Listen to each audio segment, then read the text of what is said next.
Guatemala, el país de la eterna primavera.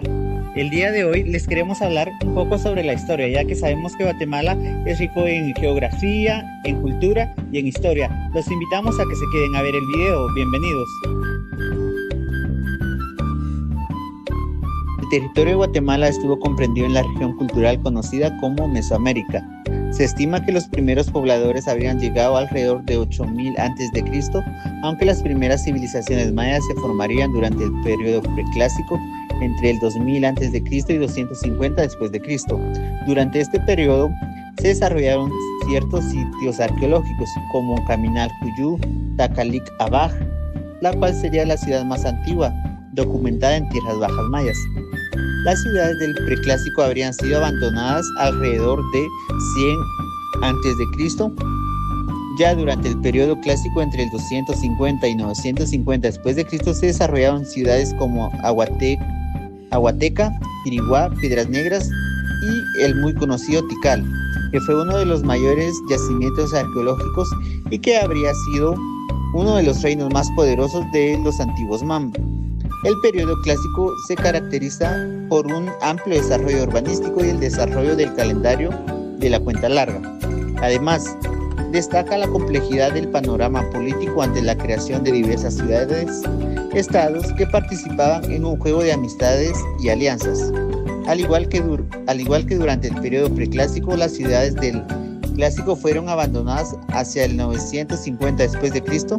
Ya entrando el periodo posclásico, destaca el desarrollo de sitios arqueológicos como Tayazal, Ixinché y Saculeo, que fue de la capital del reino maya. Y hablando de reinos, probablemente el más destacado de esta época fue el reino quiché de Cumarcá, quienes llegaron a subyacer a los pueblos mayas de los alrededores. Los quiché tendrían que enfrentar a las expediciones españolas que habían venido de haber conquistado a los aztecas al mando de Pedro de Alvarado, adelantando de Hernán Cortés. Después de la conquista del Imperio Azteca en México, el Imperio Español quiso continuar expandiendo su dominio hacia el sur.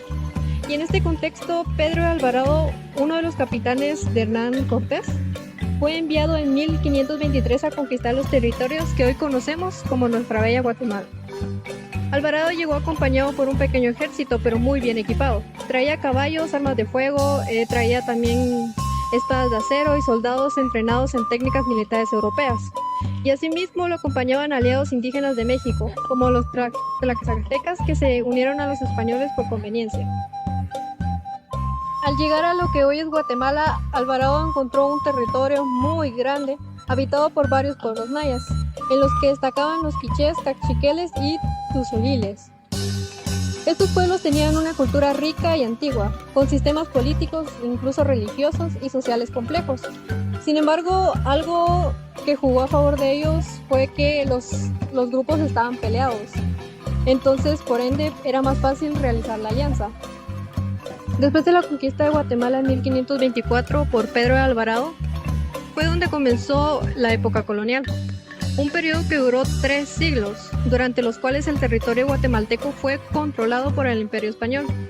La organización del territorio se hizo a través de la Capitanía General de Guatemala, que formaba parte de del Virreinato de la Nueva España.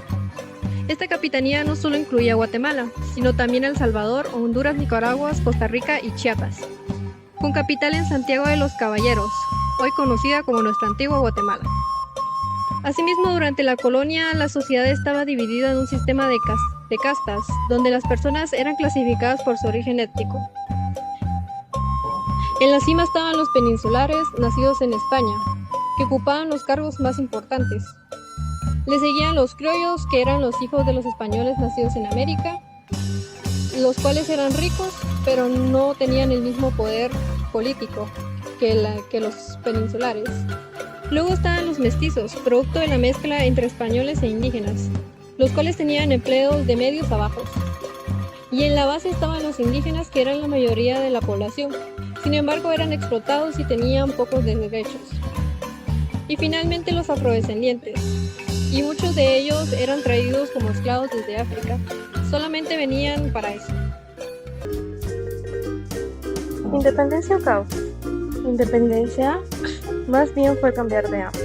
En 1821, Guatemala se libera de España y 5 minutos después se une al Imperio Mexicano de Iturbide. Porque claro, nada dice libertad como otro emperador al mando. Pero Iturbide cae y nace de la República Federal de Centroamérica. Sonaba lindo, pero entre liberales como Francisco Morazán y conservadores aliados con la Iglesia, la unión se fue por la borda. Guatemala se fractura. En el occidente nace el Estado de los Altos, que no quería saber nada de la autoridad central. Mientras tanto, el liberal José Mariano Gálvez es acusado de todo, hasta de envenenar el agua durante una epidemia. Y ahí entra en escena Rafael Carrera, un campesino convertido en caudillo, que derriba a Gálvez, derrota a Morazán y se queda con el poder. Desde 1844, Carrera impone el gobierno conservador 30 años de dominio entre sotanas y fusiles. Se alían con la Iglesia, dan concesiones a indígenas y vencen a los liberales en la batalla de la Arada. Guatemala ya no era una federación, era su finca. Así que sí, hubo independencia, pero no como te la contaron. Fue una mezcla de miedo, poder y religión. ¿Y el resultado? Una Guatemala gobernada por un caudillo que supo domar el caos.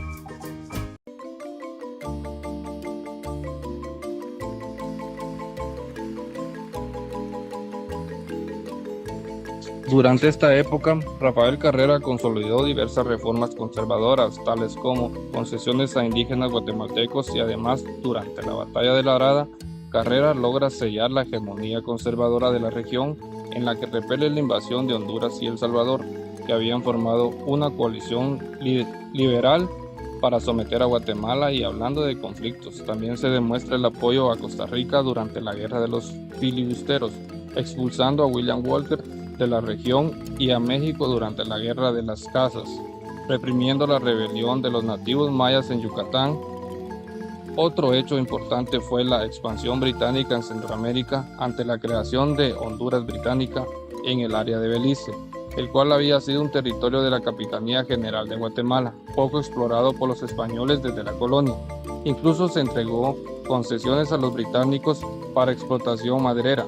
En general, las relaciones con los británicos eran buenas, y con respecto a este tema, se firmó el Tratado de Wicked-Aisinena, en la que se reconocía la soberanía inglesa sobre Belice a cambio de la construcción de una vía del Atlántico hacia la capital, aunque esto no se llevó a construir por la ambigüedad de este artículo, por lo que esto sería considerado el mayor error del gobierno conservador de Carrera. A su muerte, en 1865, luego de haberse nombrado presidente vitalicio, Carrera fue sucedido por nuevos conservadores que duraron 6 años en el poder, al ser derrocados por la Revolución Liberal de 1871, liderada por Miguel García Granados y Justo Rufino Barrios, iniciándose una época de reformas liberales. Esta se caracterizó por el inicio de la explotación del café a gran escala, expropiación de tierras indígenas y la apertura de Guatemala al comercio con países capitalistas, que incluyó una fuerte inmigración alemana, quienes tomaron ciertos latifundios, en los que se puso a disposición gran parte de la población indígena.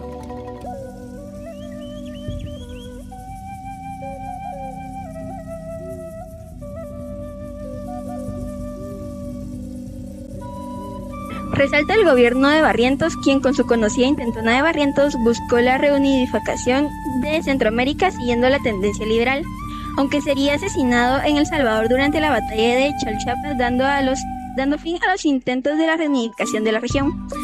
A él le siguieron otros gobiernos donde se intensificó la migración alemana y se consiguió avances en la infraestructura, como la construcción de un ferrocarril interoceánico.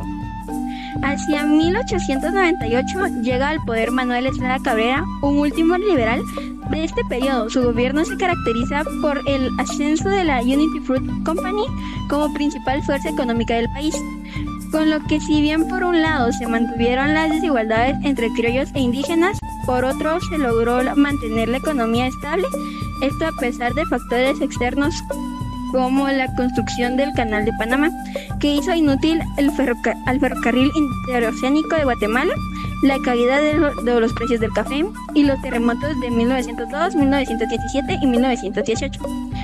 En lo político, algunos consideran a Estrada, que se mantuvo tanto tiempo en el poder gracias a sus fraudes electorales y constante presión a sus oponentes. Sin embargo, Estrada sería derrocado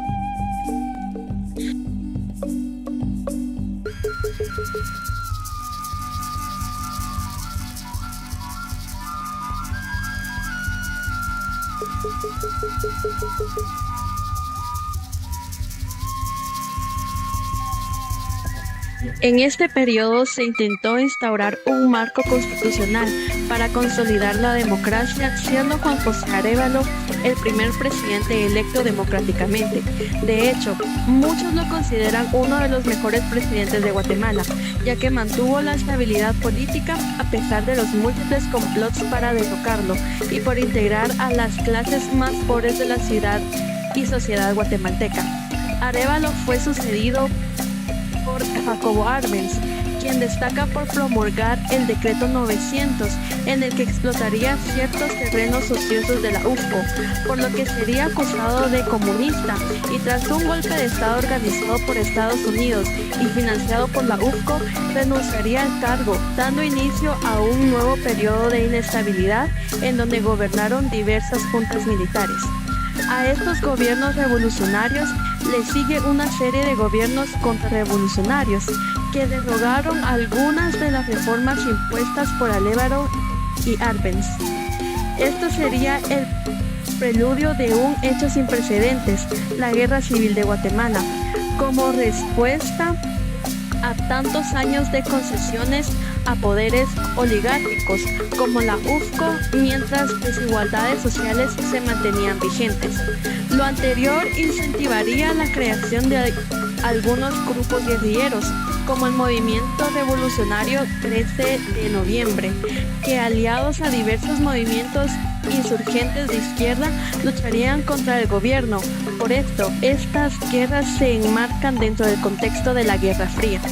El primer presidente en enfrentarlas sería Manuel Irigoras, notable anticomunista que sería derrocado en 1963. Hacia la década de 1970, en medio de la guerra, comienzan diversos regímenes militares con la excusa de querer emprender campañas contra terroristas. Aunque claro, con esto surgirían nuevos grupos guerrilleros como el EGP y la ORPA, que intensificó aún más la guerra. Como respuesta, los gobiernos militares proliferaron grupos paramilitares de derecha, como el Ejército Secreto Anticomunista, el Consejo Anticomunista de Guatemala y el Comité de Represión Antiguerrillera. La democracia se retomaría hasta 1986 con el gobierno de Vinicio Cerezo, luego de la redacción de una nueva constitución.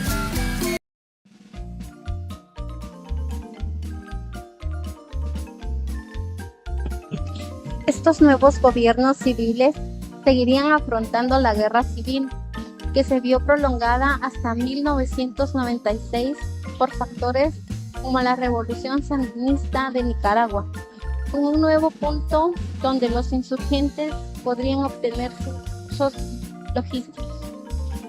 Finalmente, con los acuerdos de Esquipulas, en el que se prohíbe la participación militar en procesos electorales y se legaliza la URNG como partido político, se llega a acuerdos de paz, luego de un saldo de unas 200.000 vidas humanas y terribles consecuencias para el país, como un considerable aumento de la pobreza y una crisis humanitaria que incluyó un masivo desplazamiento, tanto interno como externo. Durante el siglo XXI, diversos gobiernos de nuevos partidos se fueron sucediendo de manera democrática, aunque se hayan logrado ciertas estabilidades políticas. Lo cierto es que los niveles de pobreza y desigualdad se mantienen altos en la población guatemalteca. De hecho, la única irregularidad en este periodo fue la renuncia presidencia del presidente Otto Pérez Molina por casos de corrupción en su gobierno y una orden de captura contra su expresidenta. En el año 2016 asume el cargo Jimmy Morales, favorecido por el ambiente político, luego de tantos casos de corrupción por sus predecesores al ser un nuevo partido político. En el año 2019 sería elegido Alejandro Yamatei, quien asume el cargo desde el año 2020, quien actúa con una línea de batalla frente al virus COVID-19 durante la pandemia, la cual, cabe resaltar, deja mucho que desear, pero no resaltando aún más sus relaciones muy comprometedoras con servidores de su mismo gabinete. En la actualidad, el señor Bernardo Arévalo obtiene la presidencia de Guatemala, esperando que todo lo visto hasta el momento sea resuelto de la mejor manera para nuestro querido pueblo guatemalteco. Hoy finalizamos este hermoso recorrido por la historia de Guatemala. Aprendimos sobre nuestros antepasados, nuestras raíces, nuestras luchas y también nuestras alegrías. Conocimos momentos difíciles, como también vimos cómo el pueblo de Guatemala ha sido fuerte, valiente y lleno de esperanza. Gracias a mis compañeros por compartir ideas, por el apoyo y por acompañarnos en este camino. Y gracias a Guatemala por tener una historia tan rica, llena de cultura, lucha y amor. Aunque esta presentación termina, me llevo el orgullo de ser guatemalteca y las ganas de seguir aprendiendo más sobre mi país. Gracias a todos y que viva Guatemala.